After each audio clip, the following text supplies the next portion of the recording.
Hey, what's up everybody, and welcome back to News Dose. And that dream of 4K 60 frames per second on these next generation, or I guess current generation consoles, being the Xbox Series X and the PlayStation 5, has been something gamers have been wanting since the very beginning. Now, we've quickly come to find out it is easier said than done, but there is new technology coming out here sometime soon that has been officially announced for the Xbox Series X that could help us get closer to that 4K 60 frames per second dream. Now, I do imagine that this is probably going to be important for PlayStation fans as well, so make sure to stay tuned for all of that later on in the video. Then beyond that, one thing that fans have started to notice is that PlayStation is starting to make some changes this generation, and we're really starting to see that with some of their most recent acquisitions. And while Sony is starting to reassure their fans that they have not forgotten their roots, so we're going to talk about that one as well. If you do enjoy the video though, make sure to hit that bell notification, like, and subscribe button. It does greatly help out the channel, and plus you get to stay up to date with all of the gaming news as I am here every single week, Monday through Friday. With all that out of the way, though, let's just go and jump right into the news, starting off with a new leak. And this one is coming from Tom Henderson. We have talked a lot about Tom Henderson on the channel, as he has proven time and time again that he is a credible insider. That's the reason that we keep talking about him. But according to him, a new Rainbow Six Siege will be revealed next month on April 6th, though this is actually a mobile game. It apparently is a collaboration with Tencent, and is being described as massive for the mobile market, and it will be a mobile game that Siege fans will love. Now, this is a trend that we have seen a lot of in the past, where these popular online shooters, they'll end up going mobile, and of course they grow even further after that. It just kind of hits that mainstream market per se. And while no, I'm not necessarily big into mobile games, it still will be interesting to see how this one translates. It reportedly is supposed to be pretty ambitious, and if you do like Rainbow Six Siege and if you do like mobile games, you might want to keep an eye on this one when it's claimed to be revealed next month on April 6th. Next up, we did get a nice and very welcome update for GSC World and Stalker 2. Now, for a lot of people out there, gaming is an escape, but every once in a while, the gaming world kind of intersects with the real world. And that is happening here with GSC and Stalker 2. GSC is located over in Kiev, Ukraine, and because of that and all the terrible things that are happening over there as of this moment, they've had to halt development on Stalker 2. Yeah, it's really just an overall sad situation. That goes well beyond just gaming, to be very clear about that. Again, this is just a terrible situation overall, but we did just get a welcome update on the staff for GSC World and the development of Stalker 2. It is now being reported that Stalker 2 is back in development, as it's being claimed that much of the staff has relocated over at the Czech Republic. Now, there are some mixed reports on whether or not that this is the entire team or not. Some are saying that it is the entire team, some are saying that it's just part of GSC World. But currently, it is being reported that they are trying to get their business license over in Prague so they can continue development on Stalker 2. Like I said, this is just a welcome update, and most importantly, it's good to see that much of the staff over at GSC World are safe.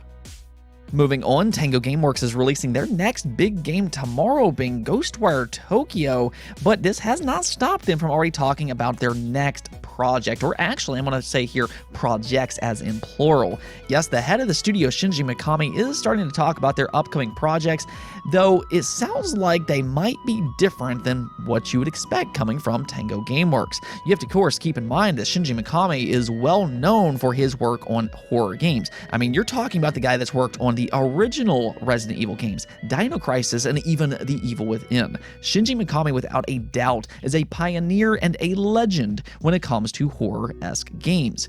But based off a recent interview with Famitsu, he is starting to express interest in wanting to branch out a little bit more when it comes to Tango Gameworks. You can actually take a look over here at his statement where he said, "I hope to eventually change the image that Tango Gameworks currently has. At the moment, we are still seen as a studio that specializes only in survival horror. Of course, it's nice to have fans think of us as a studio with a reputation for developing survival horror games, but we also want to be viewed as a studio that can create a wider variety of games. We will be releasing more and more new games in the future, starting with Ghostwire Tokyo, so please give us your support." He then kind of goes on to talk about Ghostwire Tokyo, and he does point out that no, this is not a horror game. Yes, it does have an environment that might kind of remind you of a horror game, but this very much is more of an action-adventure adventure style of game.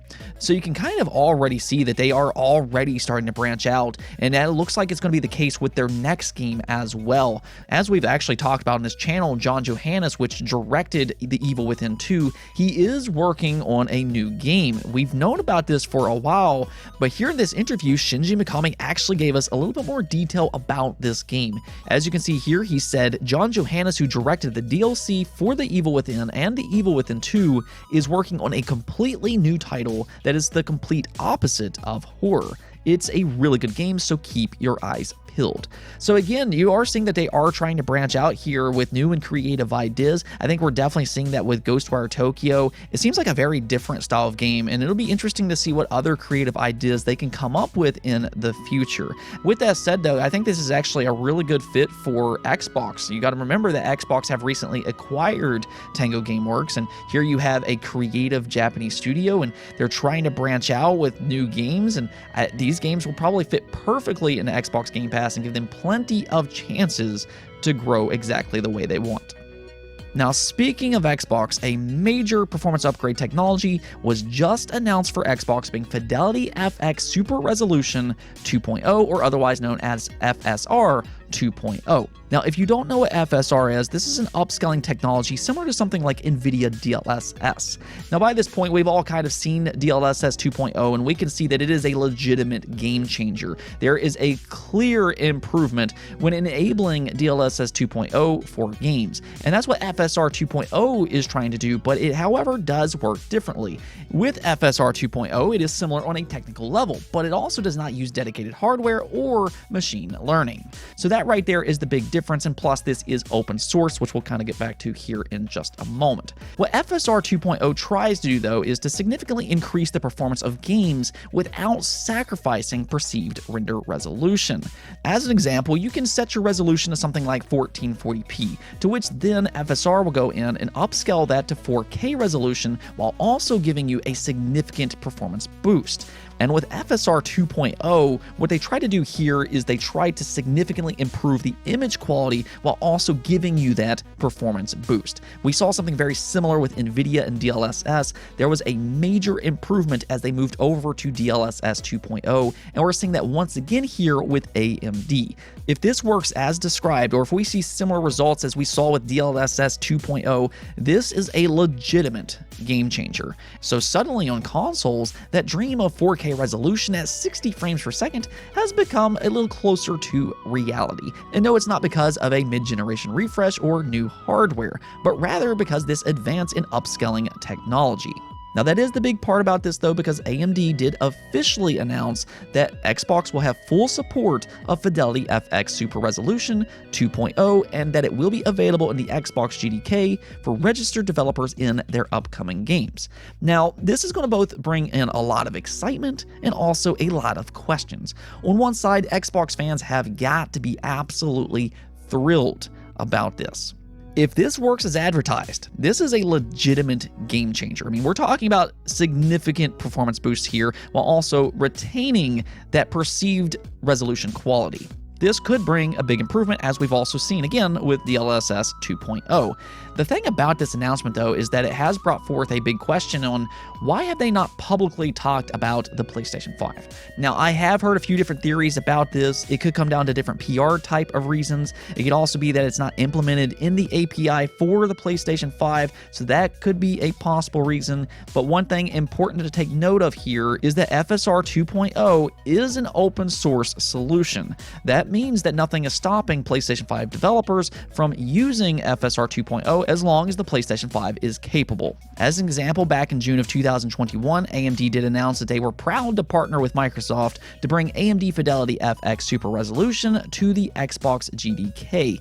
Now, what's interesting about that is because, again, there's no mention of PlayStation, but interestingly enough, this did not stop FSR games from appearing on PlayStation, and in fact, I believe the first FSR game was released on the PlayStation 5, being Arcadegeddon. So while FSR 2.0 is not necessarily confirmed for the PlayStation 5, because this is open source, developers are free to do what they want to, so it wouldn't be all that surprising to see FSR 2.0 games on the PlayStation 5 in the future as well. Nonetheless, though, it does seem like console games are going to continue to see improvements in terms of performance throughout the generation. Now, actually, let's go ahead and talk about PlayStation, because one thing that fans have started to notice here recently is that they do seem to be changing just a little bit this generation, in the sense that they have been putting more focus on live service games. They have publicly announced by 2026 they plan on releasing 10 live service games, which is quite a bit. And then here recently, they've acquired 2 studios that focuses, again, on live service games, being Haven and then Bungie. So it definitely seems like they have a big focus on these style of games this generation, and this has brought up the question for some on whether or not they're trying to get away from single-player content. Now, I think it's pretty obvious that they're not trying to get away from that. I'll get into that here in just a second, but according to Herman Hulst over at PlayStation, he went on to say this over at GameIndustry.biz. Obviously, we will always carry on making these single-player narrative-based games, such as Ghost of Tsushima, The Last of Us, and Horizon Forbidden West. But you've spotted correctly that we have invested in live service games, because that's incredibly exciting for us. It allows us to build larger worlds. It allows us to create really meaningful social connections between players. So there you have it, and he does confirm 2 different things here, which both I think we kind of already had a good idea of, but it's always nice to get that reassurance here. He does very specifically say here that they will continue to make those single-player narrative-based games that fans have come to love so much. But he also does confirm here that yes, they do have a big focus on live service games as well. It really just seems like with this generation, they're trying to diversify their portfolio a little bit more. Last generation, they definitely had a big focus on single-player narrative-driven games, but back in the PlayStation 3 era, this is what it kind of reminds me of. They were a little bit more experimental back then. Not only did they find their identity with games like Uncharted and The Last of Us and of course Infamous and games like that, but also they had plenty of multiplayer games. There was games like Killzone, Resistance. They also had Mod Nation Racers. That was a really fun kart racing game. They also had a big focus on mascot games like Sly Cooper. There was Sackboy, and on top of that you had Ratchet and Clank. I mean, they had a lot of diversity in that PlayStation 3 generation, and it seems like with the PlayStation 5 they're doing a little bit more of that. They brought back Ratchet and Clank Rift Apart. We're also hearing about the possibility of games like Sly Cooper and Infamous returning sometime here soon. They also have a big focus on live service games or otherwise multiplayer style of games, and then we'll also be getting those single-player narrative-driven games on top of that. There's just a lot of diversity, I think, here, and overall, I view that as a good thing. I think the way you should look at this is that they're not necessarily taking away from single-player games. They still have plenty of studios that are focusing on those single-player games, but now it just seems like they're adding to that library with just more diversity overall. Let's go and take a look at the poll of the day, though, and when it comes to From Software, pretty much all of their games have been beloved since the release of Demon's Souls. I mean, they basically even created their own genre, being the Soulsborne genre, or the Souls-like, whatever you want to call them, but because of just how beloved they are, I wanted to ask you all, now that Elden Ring has been out for nearly a month, what is your favorite From Software game or games that they've released since the term Soulsborne genre was born? And as you can see here, Elden Ring is the runaway winner with 60% of the votes. Bloodborne did take second place with 14%, then third was Sekiro, fourth was Dark Souls, that is a little surprising to me, and then at the bottom here would be Demon's Souls. Yeah, I'm a little surprised that Dark Souls is not higher up on this list, but I'm also not surprised at all by Elden Ring being the runaway winner here. I've said this before, and I truly, honestly do believe this. I believe that Elden Ring is an absolute masterpiece. In fact, I like Elden Ring so much, and I very rarely ever do this, but I decided to 100% Elden Ring. I actually completed it just last night. I got every achievement and all that, and from beginning to end, I absolutely love this game. And I like this game so much that even after I have 100% completed everything, I still want to play this game more. I really do hope that a DLC expansion comes out here sometime soon because, again, this game is a masterpiece.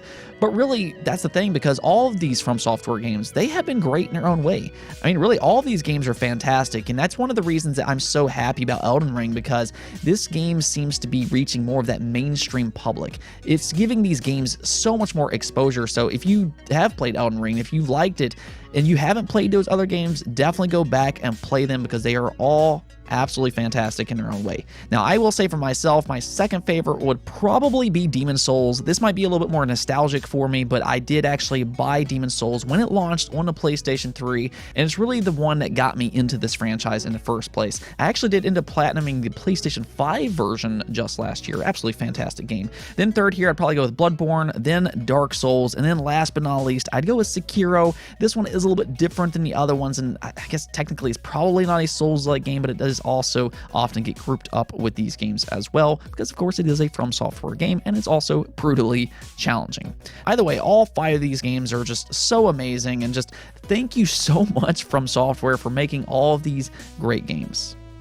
Anyways, though, that's it for this episode, but if you liked the video, don't forget the bell notification and subscribe button for more content just like this. Also, if you'd like to support the channel through Patreon, thank you for making this content possible. Peace out.